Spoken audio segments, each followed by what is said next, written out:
Alright guys, welcome back to the channel. It is time for some more one-punch combos. Alright, so starting right off, let's go and check out how this deck has kind of evolved. So there are actual other ways to search out the brand new card that is the new Roid card that allows you to one-punch, one-shot your opponent, even through tag duels. We're talking over 16,000 potential damage.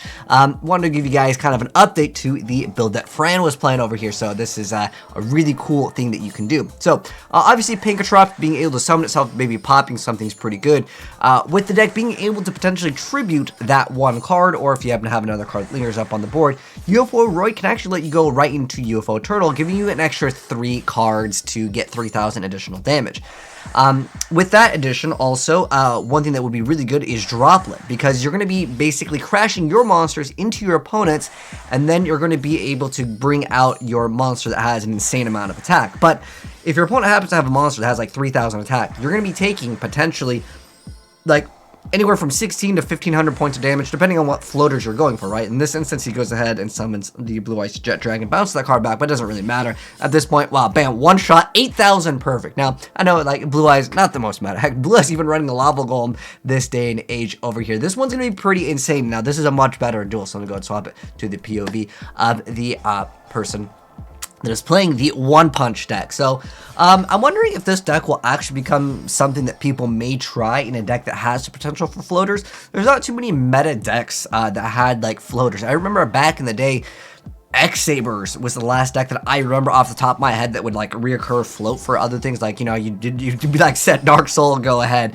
and then you'd search, then you go Ember's Blade, and you would go for combos and stuff like that. But for the most part, I would say floaters have relatively been phased out of the game. But again, I'll give you guys an update to this build, as it's something that I thought was really cool. But we're gonna see this player pop off like crazy. The ABC, it says AI. I don't know if this is AI though, because I mean, you can literally name yourself anything in the game. But nonetheless, if it's AI, dude, the AI has gotten insanely powerful. Watch what the AI pulls off turn 1. We got this spooky Dogwood over here, I guess, for the Halloween theme Kappa. But this is another card that I was actually thinking about when I was like building my variant of the deck, which was a fairy variant, with Singster in the Sky, making it so you take no battle damage from your fairy monsters. And then that way you could crash all of your floaters. I think what's actually better than this is probably Droplets, because Droplets will then negate everything, and then you can go in for your combo. So he's got a Bow of the Goddess with quad negates. This is technically another disruption as well, so 4, 5, 6, that's pretty nasty to deal with.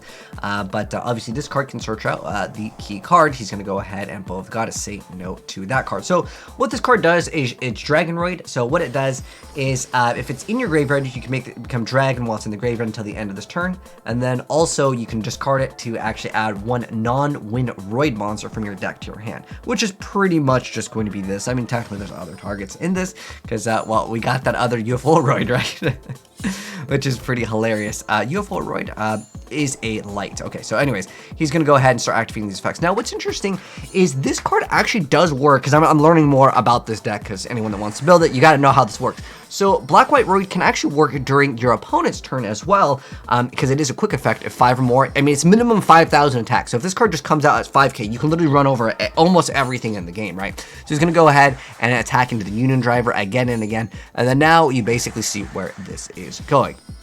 Like I mentioned before, a lot of the times for certain effects, it is like during the main phase, it will have some sort of effect. But because this is during the battle phase, and you're also like doing this as a quick effect, and you're actually activating all these effects here, a lot of times your opponent may not realize what's going on until it might be too late. The card does come out. You can see the Grand Tusk Dragon coming out, and then the Infernal Reckless summoning triple of these monsters. Look how much this, 8,000. Now we got 9,000, 10,000, and this is, again, this is another over 30,000 attack OTK.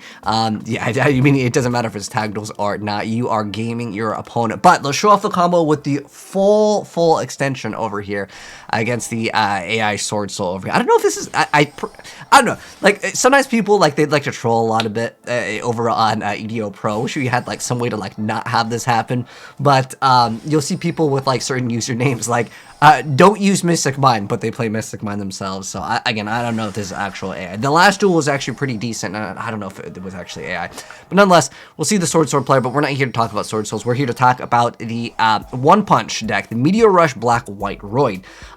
So in the extra deck, it basically means you can obviously play a pot and then just, draw an extra +1 because you don't need the extra deck in this deck. The only card that technically lets you draw is like 1 Day at Peace, which could be excellent. So we got Qingying, we got Yingxing, and then we've also got Qi Zhao over here. So that's the board that the Sword Soul player made, and we see a Ash Blossom. So in this instance, we're gonna have Nova Summoner, and this is showing you guys the power of the Sanctuary in the Sky. Because normally, every single time that they are attacking, in this instance, they would be taking like 1,600 points of damage every single time, which is more than, I guess, the allowed amount. Now, with Spooky Dogwood over here, you guys saw from the first duel, this card actually came in pretty nice, just being able to heal up. But what this would allow you to do is you can crash all of your monsters, because remember, you're going to have to crash some maybe smaller monsters into larger things. And if you're wondering, well, what if they have a bunch of, like, negates up? Well, you can run the kaijus to get rid of them and then just crash your monsters into basically your kaiju that you gave them. And then in this instance over here, it is like the full combo. So we go right into, it's crazy. You can go from the Nova Summoner into Shining Angel, into UFO-roid, into UFO Turtle, into Masked Dragon. This is like the full, like, I'm looping you for as much damage as possible. Now, is this realistic and is this, like, worth doing? Probably not. It's completely unnecessary. He took 13,000. That's a one-shot OTK against Sword Soul, and I just love seeing this. But let me give you guys a brief little updated deck profile from Fran. Big shout out to Fran for hooking me up with this. I'll link him down below. Guys, go follow him. He's coming up with some pretty cool, innovative ideas, because I was not thinking about this card at all. This card I was thinking about I was going to originally play like a Christia build as well, but that was just supposed to like bait out the things, but that'd be in main phase 2. But you may not even need to go for that because you're just going to one-shot OTK them. But again, floaters have been kind of meh in the past few eras of Yu-Gi-Oh, I would say. It's just really gotten outdated. But if you're able to basically just force it right into the battle phase, you can bounce back all the back row. And I was even thinking, so obviously you can play Extravagance. There's room for this. I was actually also thinking about, if you wanted to, you could probably throw in Lava Golem. Ever since most recent tops, well, not Lava Golem. I think Lava Golem is good. Now keep in mind, you won't be able to get that extra summon. There's other ways to just special summon, like from your hand. That could be an option. You can see there's lots of back row hate. We got Twin Twisters, we got the Duster, and as well as a Hatrinade over here to potentially get rid of any back row. But realistically, not that many people are playing that much back row this stage. I think monster effects are the key things to actually stopping, but this is like the full combo. I actually think droplets. If you really want to take this deck seriously and just one punch your opponent, I would say triple droplets is great. You can even maybe throw in a Dark Ruler No More just to get out a bunch of monsters. Now keep in mind, this only gains its attack during the damage step only, so it actually is a 0/0, so you can actually potentially get it out. But this is only, the attack during the turn player declared. Now, I'm wondering if you could do some weird stuff with it only gains it during that step, but if there's any other cards that can combo, I think there's Mystic Walk. I don't think you can combo this, is it one word? Walk? Is it Mystic Dash Walk? Okay, those type of walk. So this is a quick play, but it lets you select either the attack or defense, and you just gain that many life points. There's probably some card, I think is it Ectoplasmer? There's probably some card, Ectoplasmer? Alright, so this one's continuous. It's during the end phase, you can do damage equal to the half the original. Oh, this is original attack, so it would not count.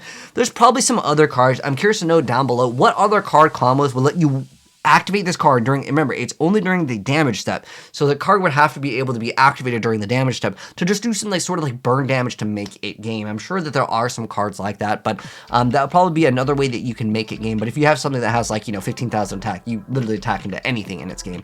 But I was even thinking about just maxing out on more kaijus.